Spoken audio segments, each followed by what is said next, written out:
S.H. रज़ा। सैयद हैदर रज़ा उर्फ S.H. रज़ा का जन्म 22 फरवरी 1922 को हुआ। यह एक प्रतिष्ठित भारतीय कलाकार हैं जो 1950 के बाद से फ्रांस में रहते और काम करते हैं, लेकिन भारत के साथ मजबूती से जुड़े हुए हैं। उनके प्रमुख चित्र अधिकतर तेल या एक्रिलिक में बने परिदृश्य हैं, जिनमें रंगों का अत्यधिक प्रयोग किया गया है। वह जो भारतीय ब्रह्मांड विज्ञान के साथ साथ इसके दर्शन के चिन्हों से भी परिपूर्ण है। 1981 में उन्हें पद्मश्री और ललित कला अकादमी की मानद सदस्यता तथा 2007 में पद्म भूषण से सम्मानित किया गया। 10 जून 2010 को वे भारत के सबसे महंगे आधुनिक कलाकार बन गए, जब क्रिस्टी की नीलामी में 88 वर्षीय रज़ा का सौराष्ट्र नामक एक सृजनात्मक चित्र 16.42 करोड़ रुपयों $34,86,965 में बिका। सैयद हैदर रज़ा का जन्म मध्य प्रदेश के मंडला जिले के उप वन अधिकारी सैयद मोहम्मद रज़ी और ताहिरा बेगम के घर हुआ था। यही वह जगह थी जहां उन्होंने अपने जीवन के प्रारंभिक वर्ष गुजारे। उन्होंने 12 वर्ष की आयु में चित्रकला सीखी, जिसके बाद 13 वर्ष की आयु में मध्य प्रदेश के ही दमोह चले गए, जहां उन्होंने राजकीय उच्च विद्यालय दमोह से अपनी स्कूली शिक्षा प्राप्त की। हाई स्कूल के बाद उन्होंने नागपुर में नागपुर कला विद्यालय 1939-43 तथा उसके बाद सर जे कला विद्यालय बम्बई 1943-47 से अपनी आगे की शिक्षा ग्रहण की, जिसके बाद 1950-1953 की बीच फ्रांस सरकार से छात्रवृत्ति प्राप्त करने के बाद अक्टूबर 1950 में पेरिस के एकोल नेशनल सुपीरियर दे बेaux-आर्ट्स से शिक्षा ग्रहण करने के लिए फ्रांस चले गए। पढ़ाई के बाद उन्होंने यूरोप भर में यात्रा की और पेरिस में रहना तथा अपने काम का प्रदर्शन जारी रखा। बाद में 1956 के दौरान उन्हें पेरिस में प्रिक्स डे ला क्रिटिक पुरस्कार से सम्मानित किया गया, जिसे प्राप्त करने वाले वह पहले गैर फ्रांसीसी कलाकार बने। सैयद हैदर रज़ा जी का कला जीवन।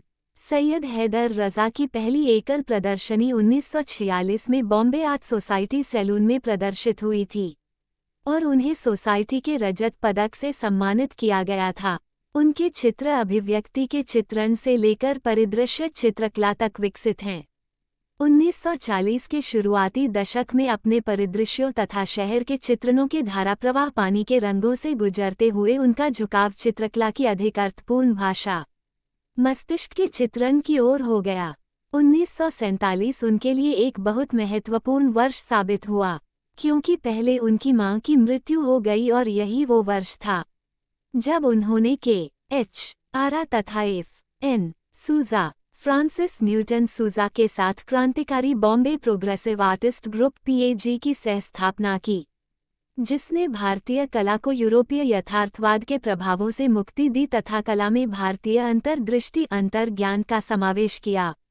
समूह की पहली प्रदर्शनी 1948 में आयोजित हुई, जिस वर्ष उनके पिता की मंडला में मृत्यु हुई तथा भारत के विभाजन के बाद 4 भाइयों तथा एक बहन का उनका परिवार पाकिस्तान चला गया।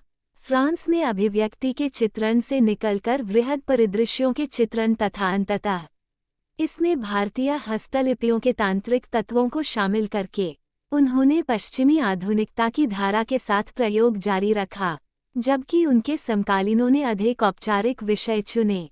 रज़ा ने 1940 और 50 के दशकों के परिदृश्यों के चित्रण पर ध्यान केंद्रित करने का फैसला किया, जो कुछ हद तक फ्रांस में रहने से प्रेरित था। 1959 में उन्होंने फ्रांसीसी कलाकार जेनाइन मोनगिल्लेट से विवाह कर लिया तथा 1962 में वे बर्कले, अमेरिका के कैलिफोर्निया विश्वविद्यालय के अंशकालिक व्याख्याता बन गए। शुरू में रज़ा को फ्रांस के ग्रामीण इलाकों के ग्राम्य जीवन ने आकृष्ट किया। उन श्रृंखलाओं का हिस्सा है जो इस क्षेत्र के पर्वतमय इलाकों तथा विलक्षण ग्रामीण वास्तुकला को दर्शाता है। नीली रोशनाई से पोते गए रात्रि के आकाश से घिरे एक अनर्गल शोर वाले चच को दर्शाते हुए रज़ा सांकेतिक ब्रश स्ट्रोकों तथा पेंट के भारी भरकम प्रयोग द्वारा इम्पेस्टो तकनीक शैलीगत उपकरणों का प्रयोग करते हैं। जो उनके बाद के 1970 के दशक के परिदृश्यों में दिखाई देते हैं। उदाहरण, 1970 के दशक तक रज़ा अपने ही काम से नाखुश और बेचैन हो गए थे और वे अपने काम में एक नई दिशा और गहरी प्रामाणिकता पाना चाहते थे और उस चीज़ से दूर होना चाहते थे जिसे वे प्लास्टिक कला कहते थे।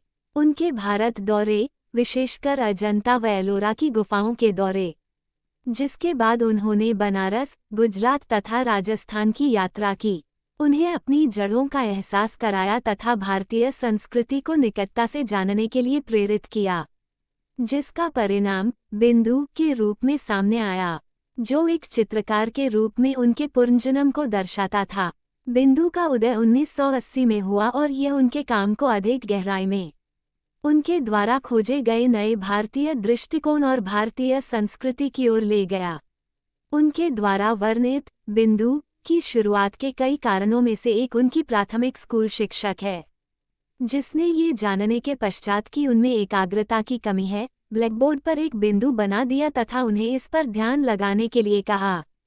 बिंदु, ऊर्जा का बिंदु या स्रोत की शुरुआत के बाद उन्होंने बाद के दशकों में अपनी विषयगत कृति में नए आयाम जोड़े, जिनमें त्रिभुज के इर्द गिर्द केंद्रित विषय थे, जो अंतरिक्ष तथा समय को भारतीय अवधारणाओं के साथ साथ प्रकृति, पुरुष, नर व मादा ऊर्जा से जोड़ते थे, जिससे अभिव्यक्ति करने वाले व्यक्ति से लेकर चित्र तथा इसकी गहराई तक पहुंचने वाला गुरु बनने का उनका परिवर्तन पूर्ण हो गया था। बीच यात्रा की, जिस तरह से हम अधिकांश अन्य स्थानों को अपने घर और अपने आप के एक विस्तार के रूप में देखते हैं, रज़ा के सिटीस्केप 1946 और बारामूला इन रूइंस 1948 चित्र हिंदुस्तान के विभाजन तथा मुंबई के दंगों में मुसलमानों के उत्पीड़न के दौरान प्रकट होने वाले उनके दुख तथा पीड़ा को दर्शाते हैं। एक अल्पसंख्यक बनना, संवेदनशील और चौकस रहना एक ऐसा जीवन है जिसे दुनिया भर में कई लोग रोजाना जीते हैं। रज़ा के चित्र लोगों से महरूम शहरों, आबादी रहित इमारतों को दर्शाते हैं जिनमें कोई पक्षी तक नहीं है, निर्जन शहर जो शायद भूतों से भरे हुए हैं, बिना किसी आवाज के मृत कंकालों से पूछते हैं, अब मुझे बताओ, क्या तुम अभी भी एक मुसलमान हो? क्या तुम अभी भी एक हिंदू हो? उन्होंने विभाजन के दौरान तथा इसके बाद की हमारी सामूहिक पीड़ा बारे में कहा है। एक तरफ ये राष्ट्रीय त्रासदी थी, तो दूसरी तरफ मेरे परिवार के लिए निजी इतिहास के रूप में 1947-1948 के यह महत्वपूर्ण वर्ष त्रासदी और जुदाई के वर्ष थे। जुलाई 1947 में मेरी मां का मुंबई में अपने घर में निधन हो गया। 1948 में अगले साल के शुरू में मेरे पिता का मंडला में निधन हो गया। दंगों और हत्याओं और नफरत से भरी इस अवधि के साथ मेरा निजी इतिहास और नुकसान की मेरी व्यक्तिगत भावना जुड़ी है। रज़ा के दृष्टिकोण के अनुसार बिंदु, स्थान व समय में गीति सेन द्वारा उद्धृत उनके द्वारा बनाए गए पेरिस के ब्लैक सन 1953, हॉट डेकेन्स 1951 नामक चित्रों में घरों और कार्यस्थलों के बंद समूह दर्शाए गए हैं, जो गर्म, असुविधाजनक और निर्जन हैं। फ्रांस ने उन्हें तकनीकें सिखाईं और उन्हें स्थान दिया, लेकिन उनका काम प्रत्यक्ष तौर पर भारतीय है तथा बना रहेगा। पिछले कुछ वर्षों से उनके नए कामों में भावनाओं का चंद्र और सौरमंडल, अनंत गोला, धब्बे, त्रिकोण व प्रेरित चिंतन, शांति व लौ की लपटें दिखती हैं।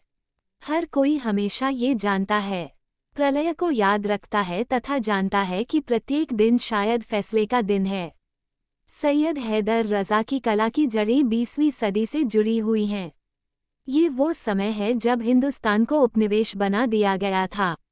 ये पूरी तरह से गरीब था तथा लोग स्वतंत्रता के लिए मचल रहे थे।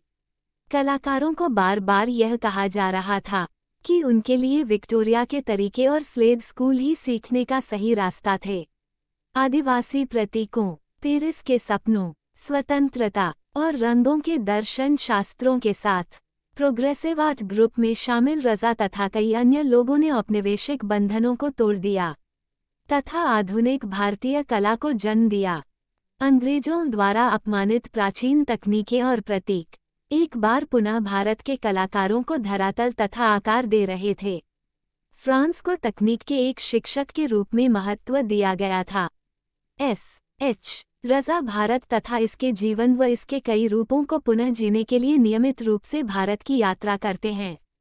अधिकांश भारतीयों के लिए मुख्य धारा के हिंदू विचार और मुस्लिम मान्यता विश्वास और सच्चाई के हर रोज के पहलू हैं, तथा कोई भी एक दूसरे के लिए अजनबी नहीं है। इसलिए रज़ा, हुसैन, गुलाम रसूल, संतोष जैसे मुसलमान हिंदू प्रतीकों का प्रयोग धारा प्रवाह और स्वाभाविक रूप से करते हैं, क्योंकि वे इन्हें हर रोज अनुभव करते हैं। यहाँ कोई अजनबी नहीं है या कोई विदेशी का मुद्दा नहीं है, ये केवल साझा ज्ञान है।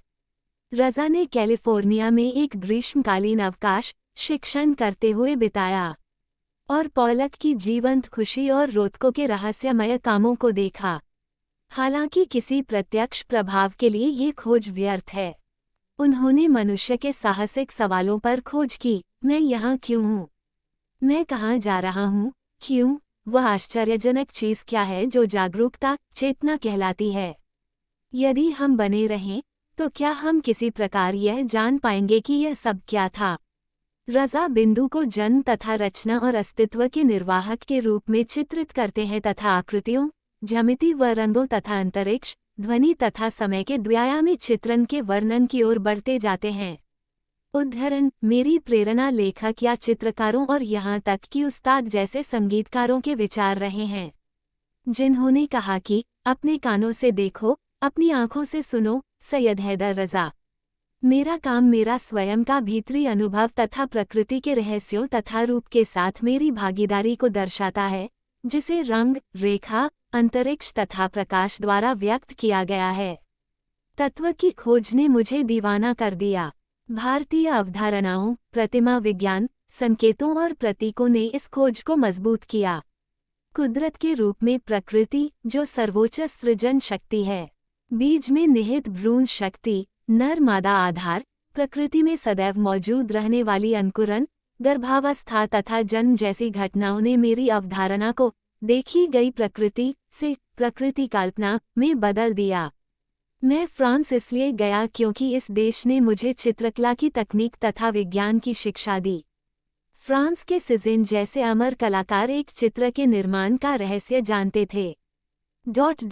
लेकिन मेरे फ्रांसीसी अनुभव के बावजूद मेरे चित्रों का भाव सीधे भारत से आता है। ध्यान दें, सुदबी ने 29 मार्च को 1,36,33,820 डॉलर मूल्य की भारतीय और दक्षिण पूर्व एशियाई कलाकृतियां बेची, जिनमें से अधिकतर आधुनिक भारतीय कलाकृतियां थीं। सैयद हैदर रज़ा ने जन्म 1922 की तपोवन 1972 में बनी कृति 14,72,000 डॉलर में बिकी। दिसंबर 1978 में भारत की मध्य प्रदेश सरकार ने उन्हें विशेष और कृतज्ञ श्रद्धांजलि दी और अब भोपाल में उनकी कृतियों का एक स्थायी संग्रह है। धन्यवाद।